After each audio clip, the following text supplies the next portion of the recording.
जम्मू कश्मीर के अरनिया सेक्टर में पाकिस्तान की फायरिंग में 5 निर्दोष गांव वालों को अपनी जान गंवानी पड़ी, लेकिन उल्टे पाकिस्तान ने आरोप लगाया कि भारतीय सेना की फायरिंग में उनके 4 लोगों की जान गई।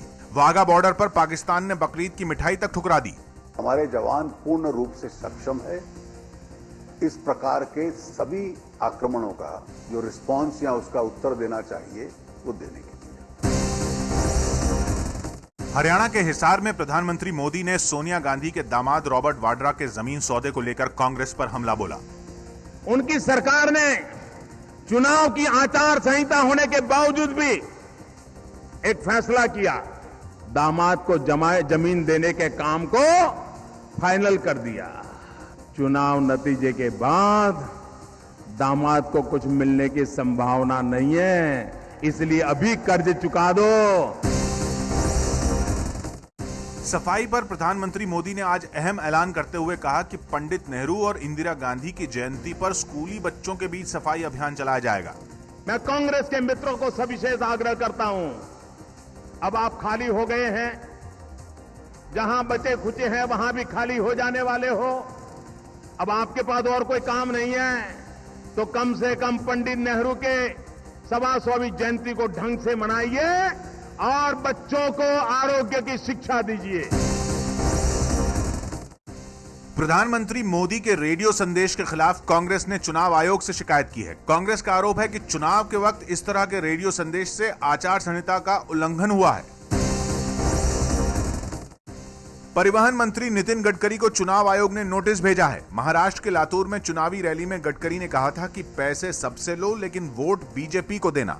ज्याला खायचं ते खाऊन घ्या, प्यायचं ते पिऊन घ्या, मिळालं ते ठेवून घ्या। हरामाचा माल गरिबाकडे जाण्याची हीच वेळ आहे, तेव्हा लक्ष्मीला नाही म्हणू नका। बिहार के छपरा में मूर्ति विसर्जन के दौरान लाउडस्पीकर बजाने से रोकने पर शुरू हुए विवाद ने ऐसा उग्र रूप ले लिया कि गुस्साए लोगों ने तोड़फोड़ और आगजनी की। सुबह में प्रातः में 8 बजे जो मूर्ति विसर्जन के लिए जा रही तो उसमें कुछ निचले स्तर के प्रशासनिक अधिकारियों के द्वारा मूर्तियों को रोकना, उच्च स्तरीय जांच होनी चाहिए। और जांच में अगर प्रशासन में लगे लोग और इस टाइप से स्थिति को पैदा करने में अगर सहयोग किए होंगे तो ऐसे लोगों पर कार्रवाई होनी चाहिए। पश्चिम बंगाल के बर्धमान में हुए ब्लास्ट केस में हफीज मुल्ला और हसन नाम के एक और संदिग्ध को सीआईडी ने पकड़ लिया। पुलिस को शक है कि गिरफ्तार हसन के रिश्ते बांग्लादेश के आतंकी संगठनों से हैं। धमाके में मारे संदिग्ध आतंकी शकील अहमद की हफीज मुल्ला और हसन से कई बार बात होने के भी सबूत मिले हैं। पुलिस को यह भी पता चला है कि आतंकी विस्फोट में इस्तेमाल होने वाला अमोनियम नाइट्रेट बांग्लादेश के ही रास्ते से लाते थे। आम आदमी पार्टी ने विधायक राजेश गर्ग की बगावत वाली कोई भी औपचारिक चिट्ठी मिलने से इनकार किया है। पार्टी ने आज प्रेस कॉन्फ्रेंस में राजेश गर्ग का फेसबुक अकाउंट हैक होने का भी अंदेशा जताया। हालांकि बगावत वाली चिट्ठी पर खुद राजेश गर्ग अभी तक सामने नहीं आए हैं। फेसबुक पर जो बातें उनकी आई हैं उसको वो कह रहे हैं कि वो हैक किया गया है।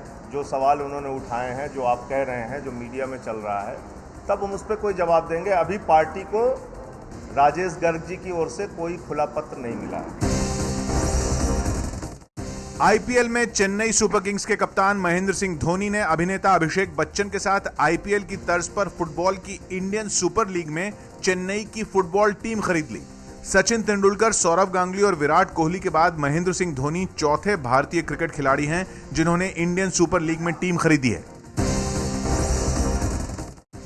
मारुति ने प्रीमियम सेडान कार कैटेगरी में अपनी नई कार सियाज को लॉन्च किया। पेट्रोल वर्जन की शुरुआती कीमत 6,99,000 है, जबकि डीजल वेरिएंट की शुरुआती कीमत 8,04,000 रखी गई है। मारुति का दावा है कि सियाज अपने सेगमेंट में डीजल में सबसे ज्यादा माइलेज 26.21 किलोमीटर प्रति लीटर देगी, जबकि पेट्रोल वर्जन में करीब 20.73 किलोमीटर प्रति लीटर की माइलेज देगी।